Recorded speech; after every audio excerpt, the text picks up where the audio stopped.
On va maintenant partir en Espagne avec le racisme dans les stades de foot. J'aimerais bien qu'on parle de choses plus gaies, mais bon, voilà. On est dans les affaires. Le racisme dans les stades de foot, on peut en parler dans tous les pays. En Espagne, c'est un problème récurrent. Juan José Dorado, il ressurgit là autour de l'attaquant brésilien du Real Madrid, Vinicius. Euh, Est-ce que vous pouvez d'abord nous rappeler ce qui s'est passé, d'où est partie la polémique? Alors la polémique, c'est des déclarations de Coque, qui est le capitaine de l'Atlético de Madrid, lors du derby qui s'est joué ce week-end et qui avait signalé quelques jours auparavant que si Vinicius dansait lors d'un but dans le match, ça allait mal se passer. Donc à partir de cette phrase du capitaine de l'Atlético de Madrid, donc il y a eu des supporters qui ont traité de singe Vinicius, et à partir de là, effectivement, il y a eu des débordements aussi bien à l'extérieur du stade, avec des pancartes et des cris racistes contre Vinicius.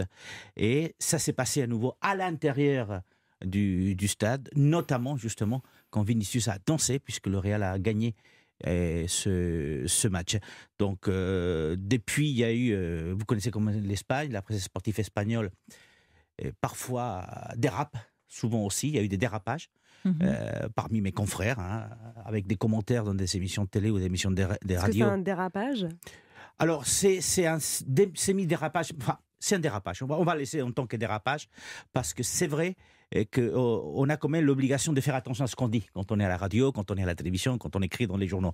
Et cette obligation n'a pas été respectée par un certain nombre des colères qui ont traité des singes aussi Vinicius, même si c'est une expression qui est très utilisée dans les langages espagnols de toute la vie. Mais bon, il faut faire attention. La réalité, c'est qu'aujourd'hui, effectivement, l'Atlético de Madrid vient d'annoncer qu'il a diligenté une enquête pour expulser du club les supporters qui auraient crié. Le seul problème, c'est qu'il faut les identifier. Et c'est un problème récurrent dans le football espagnol. Il y a eu des enquêtes, la police a fait des enquêtes. On a trouvé un certain nombre à un moment donné. Mais pour l'instant, on ne connaît pas qui sont les responsables. Donc, on a banni les pancartes des stades. Ça, on a réussi à le faire ces dernières années.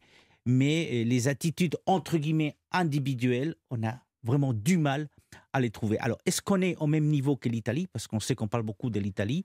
Mhm. Je ne pense pas qu'on soit à même niveau, mais de toute façon, un dérapage, deux dérapages, trois dérapages, peu importe, c'est impardonnable et ça ne doit pas se voir dans un stade de foot. J'espère qu'effectivement, l'Atlético Madrid va prendre des sanctions contre ses supporters et que la justice espagnole, par ailleurs, fera le nécessaire pour retrouver les supporters qui ont proféré des cris contre Vinicius, des cris racistes. Mais notamment à l'Atlético, c'est quand même pas une première, hein. Il y a eu de nombreuses choses. Je pense notamment l'an dernier, il y avait eu des saluts nazis lors du quart de finale en Ligue des Champions contre Manchester City.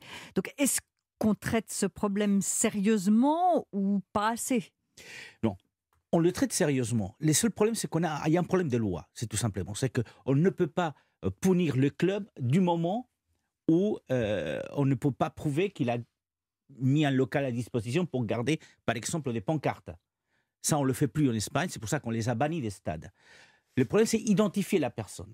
Maintenant, est-ce que les clubs, un certain nombre de clubs, et vous faites allusion à l'Atlético de Madrid, et c'est vrai, c'est récurrent du côté d'un certain groupe à l'Atlético de Madrid, ne fait peut-être pas assez des choses pour lutter contre ça. J'espère que le cas Vinicius aujourd'hui va permettre effectivement à la justice et à l'Atlético de Madrid de prendre conscience qu'on ne peut pas laisser faire. Parce que les sanctions économiques sont hérissoires quand elles existent, hein, qui n'est pas tout le temps le cas. Et c'est vrai que ce problème-là, on a laissé filer pendant un certain temps, mais aujourd'hui ça devient impossible. Et le cas Vinicius, encore une fois, ça montre à quel point le football espagnol, mais pas que le football espagnol, mais le Non, bien football sûr que non, espagnol hein. Là, c'était un exemple. aujourd'hui est gangréné aussi par un certain nombre de supporters, ce sont des minorités, mais qui font beaucoup de bruit, et sont ceux qu'on voit à la télé, qu'on entend à la radio, et ceux qui crient dès qu'ils le peuvent contre effectivement des joueurs tels que Vinicius.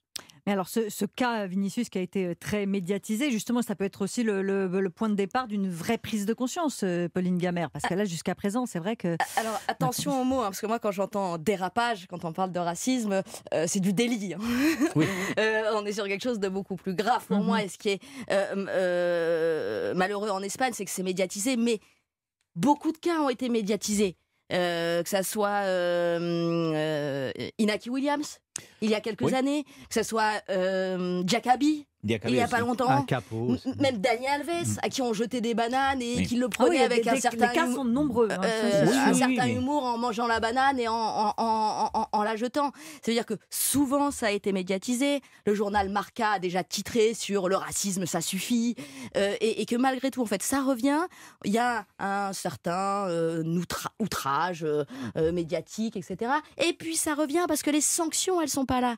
Et malheureusement, l'indignation médiatique ne remplacera jamais les sanctions. Mais comment ça se fait qu'on continue de jouer en fait un match comme ça ? Moi, je suis atterrée. On arrête le match, c'est-à-dire qu'on traite quelqu'un de singe, on fait le singe, on lui balance des bananes, on arrête le match, on arrête de jouer. Quand on a c'est-à-dire que c'est encore les joueurs qui doivent prendre la décision d'arrêter le match. Mais non, mais c'est les coachs, c'est les arbitres, c'est tout le monde en fait.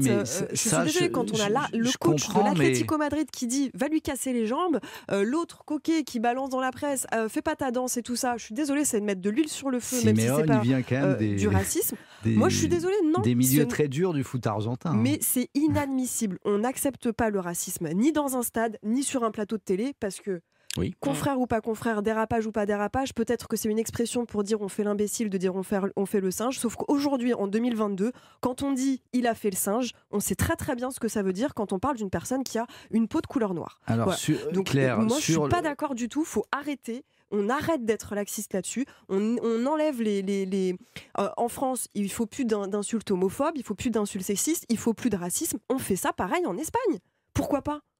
Mais c'est-à-dire que là, ça doit venir des joueurs ou des instances. Justement, moi qui traite beaucoup le football africain et qui parle beaucoup avec des internationaux donc noirs, quand on leur dit pourquoi vous quittez pas le terrain quand il y a un de vos copains qui se fait insulter, mais ils vous répondent on est là pour jouer un match et c'est sur le terrain qu'on va répondre. C'est ce qu'ils vous disent. Hein. Moi, je dis pas que c'est bien, mais penser que des sportifs vont arrêter de faire leur métier, même dans ces cas-là, me paraît compliqué. Alors, le cas Diakabi est différent parce que Diakabi, il a quitté le terrain, mais parce qu'il a été insulté par un adversaire sur le terrain, pas par un pauvre type dans les tribunes. Ce qui est quand même 100 fois pire. L'adversaire sur le terrain, c'est son coach qui doit le retirer, comme Wayne Rooney l'a fait avec DC United, où il a pris son joueur qui a traité de nègre un joueur adverse de l'Inter Miami. Derrière, il y a une grosse discussion. Il a pris son joueur et lui a dit maintenant, tu sors du terrain. Sauf qu'a été dit à la fin, pas dénoncé pendant les matchs. Et pas prouvé, parce que c'est un cas clair où la justice n'a pas pu prouver que ses propos avaient été tenus. Donc c'était la déclaration de l'un contre la déclaration de l'autre. Mais effectivement, je suis d'accord avec toi, il faut être intraitable là-dessus et peut-être qu'il faut arrêter les matchs. Et puis surtout, il y a un autre problème, c'est qu'on dit que ce sont des gens isolés. Alors c'est vrai que c'est pas sur 60 000, il n'y a pas 60 000 personnes qui font des saluts nazis ou des cris de singe.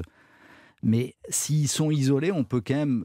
Les clubs doivent se rapprocher des organisations de supporters et trouver ces gens-là et les sortir, quoi. Et les interdire de stade. Il faut des sanctions individuelles très sévères, leur dire d'aller pointer au commissariat les jours de match, pendant les matchs. Comme ça, le problème est réglé. Si on ne le fait pas, ça va continuer. Parce que ceux qui seront sous la menace, qui savent qu'ils ont été filmés, ils vont se calmer, mais c'est les mecs d'à côté qui vont le faire à leur place. Donc, je pense que si on ne prend pas des sanctions claires contre les individus coupables de ces gestes et de ces cris, ça va continuer, malheureusement. Mais c'est un travail des clubs aussi, pas juste des joueurs. Oui, c'est des clubs qui doivent aussi parler à leurs associations, à leurs socios ou leurs associations d'ultra et leur dire, bon, faites le ménage, sinon on va le faire avec la police, quoi, c'est tout. Les clubs doivent le savoir. Mais si en Angleterre on a réussi à ne plus avoir de hooligans, je ne verrais pas pourquoi on ne réussirait pas à ne plus avoir de racistes en fait. C'est moins violent en tout cas que l'était le hooliganisme anglais. Moi je trouve ça hyper violent en fait. Violence physique, je parle. Ouais, mais je trouve ça très violent de lancer une banane sur un terrain. Moi je n'en ai jamais reçu. Mais je voulais pas relativiser. Moi je parlais de violence, le hooliganisme, il y avait des blessés et des morts. Là, c'est encore autre chose. Merci beaucoup à tous les quatre, Juan José Dorado, Claire Arnoux, Patrick Juillard et Pauline Gamère d'avoir participé à Europe 1 Sport ce soir. Je vous promets qu'on parlera de foot à un moment, de ballon, des trucs comme ça, c'est sûr, on va se retrouver très vite. Vous êtes ici chez vous.